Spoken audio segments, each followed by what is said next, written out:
Hello and welcome to another edition of Brummywood, Yammywood, Big Centre TV's movie show. In part 2 this week, we'll be taking a look at some of the latest movies at our cinema screens and seeing whether they can follow in the footsteps of Spectre, which is topping the box office, of course. First, though, I'd like to introduce my guest this week. John Bradburn spends a lot of his time in Birmingham. Yep. Shooting music videos. Yep. So, lots to talk about here.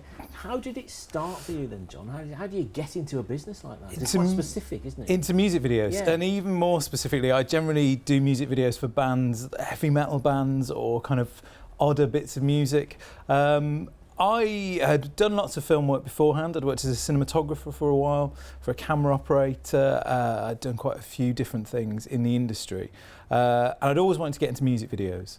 And so I just thought, there's nothing going to stop me emailing a load of bands that I really like and saying, basically, I'll make you a video for free. If you like it, you can use it. And so I sent out about 50 emails, I think. And a band I really, really liked called Young and in the Way got back to me and said, we really like the things that you've done before. You know, give us an idea. So I pitched them an idea and they said, great, yeah, do it. The thing they were most excited about was I was from Birmingham, where Black Sabbath are from, and I was going to film it between there and where Led Zeppelin were from.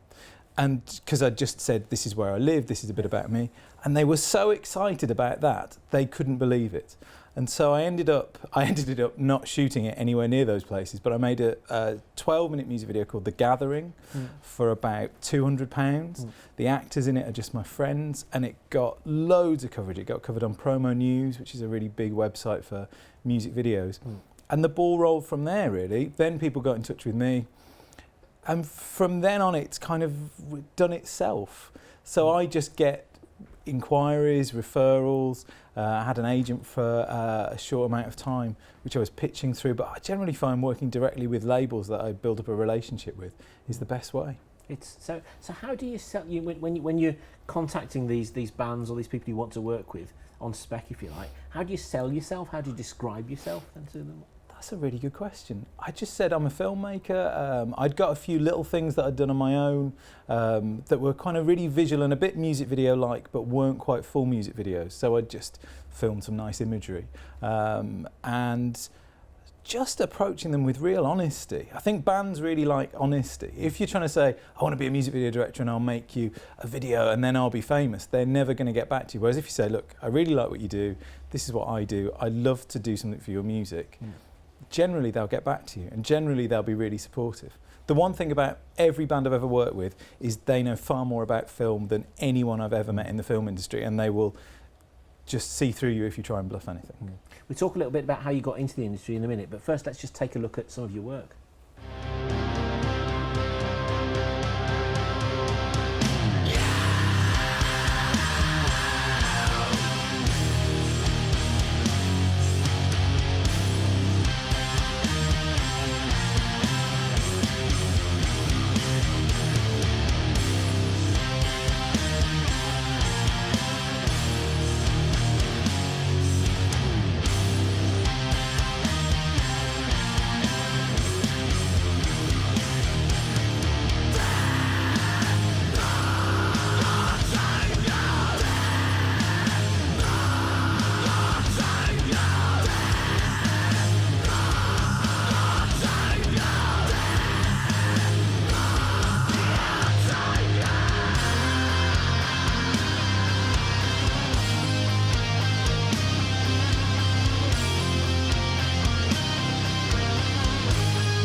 So John, then, how did it start for you then? What sort of training did you need to get to where you've got to? I went to university and did a film degree at Newport in South Wales, and then I got a scholarship from Jack Cardiff, the cinematographer who shot like The Red Shoes and all those Technicolor films, to study a master's there.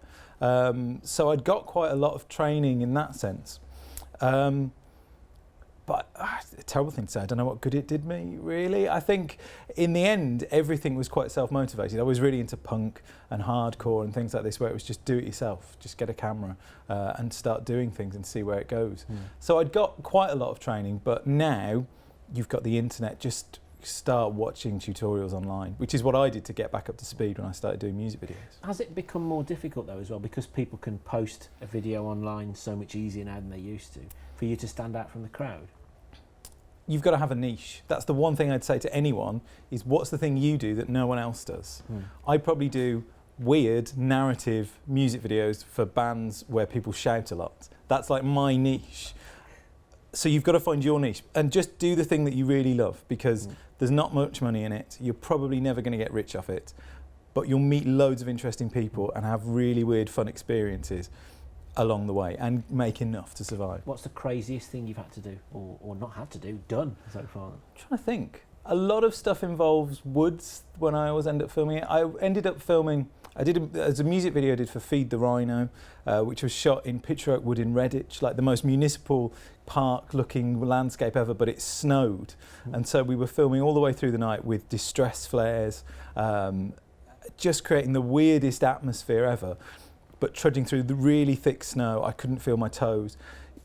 That's quite a weird experience. I don't know, you just find yourself on a car park in the middle of Birmingham at 4 a.m, filming a bodybuilder covered in blood, and it somehow becomes normal after a while. Presumably people just walk past thinking, oh yes, there's a music video. Yeah, just that happens. Or certainly on the top floor of a Birmingham municipal car park at night, you get some interesting people turning up. That's what I'll say, yeah. What would be your ambition, if we were sat here talking in maybe 2-3 years' time? What would you like to have done maybe that you've not achieved yet? I'd like to do a feature now. Walking around Walsall, I want to do a feature in Walsall. It's amazing out there. It just looks incredible. So I think I'd like to get into more narrative filmmaking now. So if people want to find you and have a look at some of the work that you've already done, how do they go about that? I've got a Tumblr site, which is jbradburn.tumblr.com. And I've also got, I'm also on Facebook. You can just search and I come up as an artist's page. And you can find all my stuff on there. I mean, that's probably about the best way. And you can contact me through that if you want to ask me any questions about anything. Excellent. Well, John, thanks for coming in. Brilliant. Much appreciated. Coming up in part 2, we'll be taking a look at some of the movies that are showing at a cinema near you, but we'll play you out into the break with another piece of John Bradburn's work. Stay with us, we'll see you soon.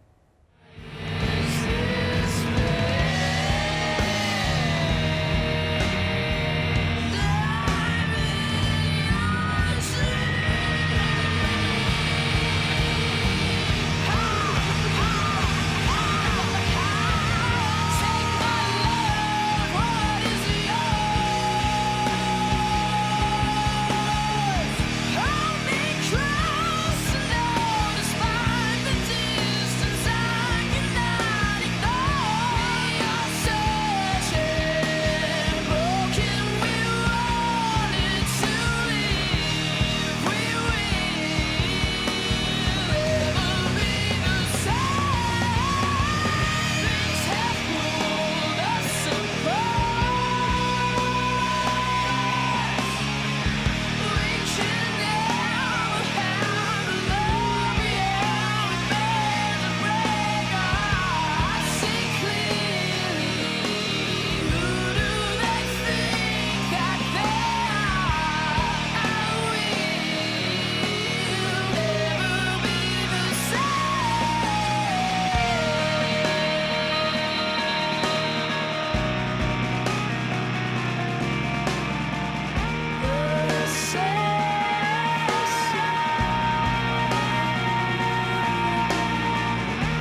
Welcome back. Well, you could be forgiven, I think, for thinking that there's only one movie showing at our cinemas right now, because the James Bond marketing machine has certainly been in overdrive promoting the release of Spectre, which opened around here on Monday.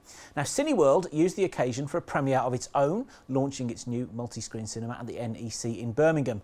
And I'm told Mr. Bond has certainly helped to give it a great start. Of course, it's not just the film itself which is topping the charts, because Sam Smith's tune, The Writing's on the Wall, is also the first 007 theme to make it to #1 in the UK charts. To say he's excited to be involved in the film is an understatement.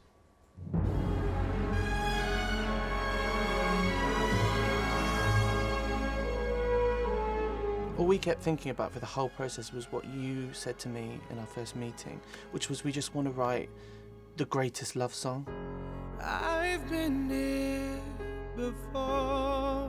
It's really important that you have a song that matches the feeling and the tone of the film. And Sam Smith, we couldn't have picked anybody better. I remember sending an email to my agents in America, probably the cockiest email in the world, and I just said, is there any way that I could do the Bond theme? The next thing I know, I was asked to go to Pinewood Studios and meet with Barbara and Sam. I'm prepared for this. He really took it very seriously. He got really into reading the script and talking to Sam, having many meetings with him. I think it will go down as being one of the greatest Bond songs in history. What's amazing about a Bond song as good as yours is that it can actually help storytelling as well. And what's lovely about when you get a song early that you love, it starts talking back to the movie as well. For me, the most timeless thing you can do outside of making your own records, in terms of film or anything, is Bond. It's the most timeless, classiest thing to me there is to do. So to be in a shortlist of something like that is unreal, but to do it, it just hasn't sunk in. 'Cause the writing's on the wall.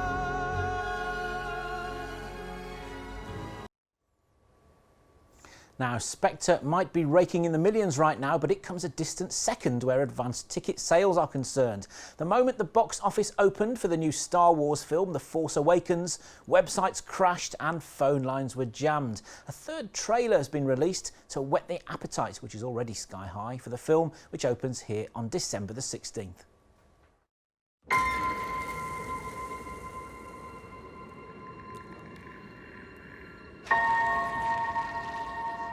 Who are you? I'm no one.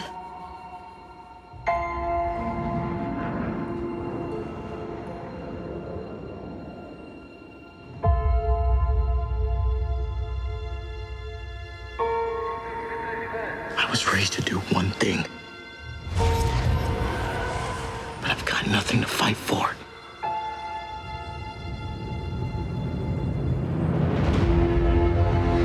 Nothing will stand in our way. I will finish what you started.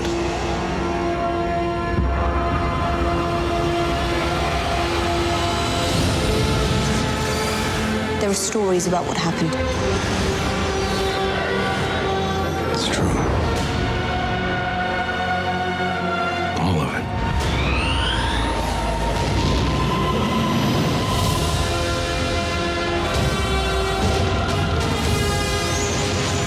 The dark side.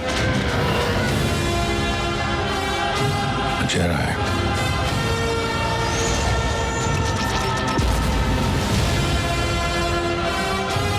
They're real.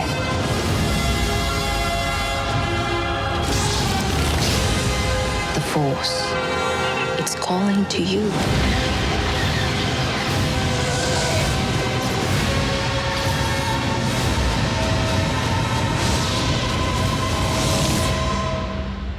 Just let it in.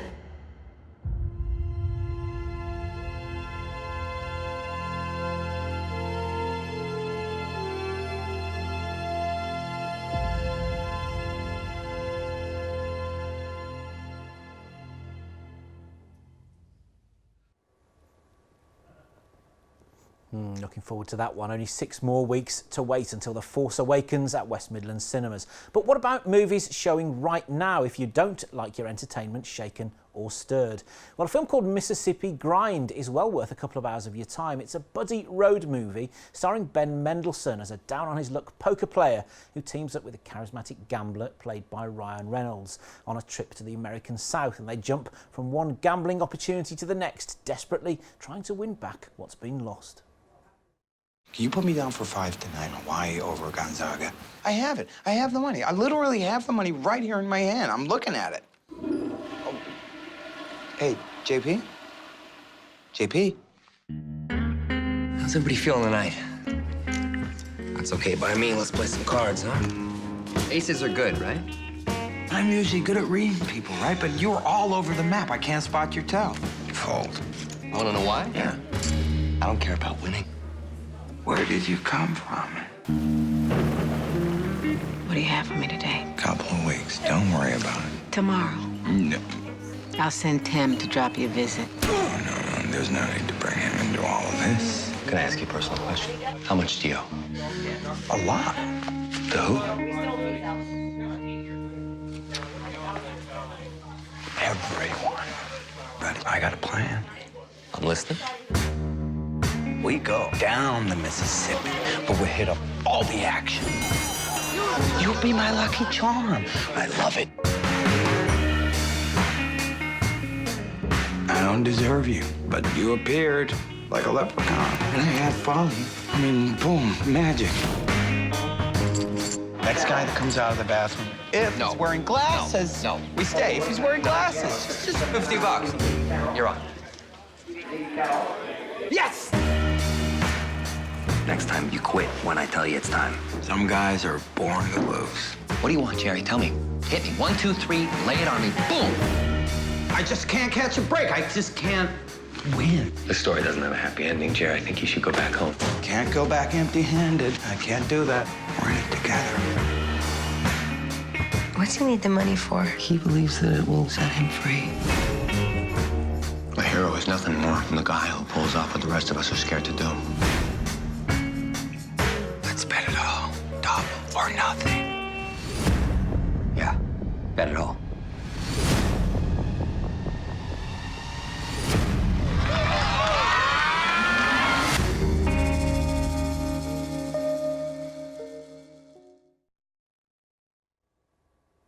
Must say, I do agree with some of those critics' comments on those that video there. Some of the best performances probably from Ryan Reynolds and Ben Mendelsohn that we've seen. They've got a real chemistry together, and it's a movie that's got a believable quality to it, so highly recommended, something totally different to the Bond film. We are of course coming near to the end of the year, and that time when we're going to be looking at the best and maybe the worst films at our cinemas this year. So if you've got something you think we ought to be putting into our list, send me an email. The email address is movies@bigcentre.tv. Now finally this week I'll leave you with a bit of a flight of fantasy. Vin Diesel is the last witch hunter, a guardian of the planet who's been cursed to live for eternity, and is the only man standing between humanity and the combined forces of the most horrifying witches in history. Now actually that's not entirely fair. He does get a helping hand from no other than Sir Michael Caine, and also an impressive lump of facial hair. See what you make of this one. Again, something totally different, and now showing right across the West Midlands. This is The Last Witch Hunter, and we'll see you again on Brummywood, Yammywood next week.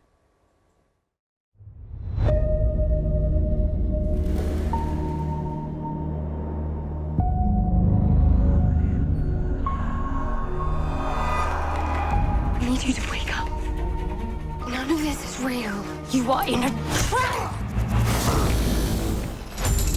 Hello, witch hunter.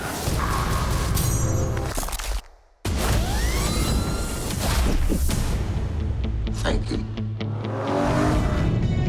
For centuries, your immortality has made you the greatest soldier of the Axe and Cross. I need you to take me to the dream world. It's the only way to fight what's coming. I've waited my entire life to help you. But something else is awakening. Beyond good. Beyond evil. Yeah, you're not qualified for what happens next.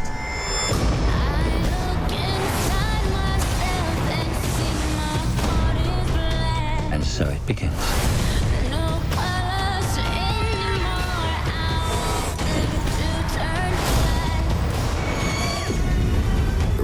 machine has returned to destroy humanity.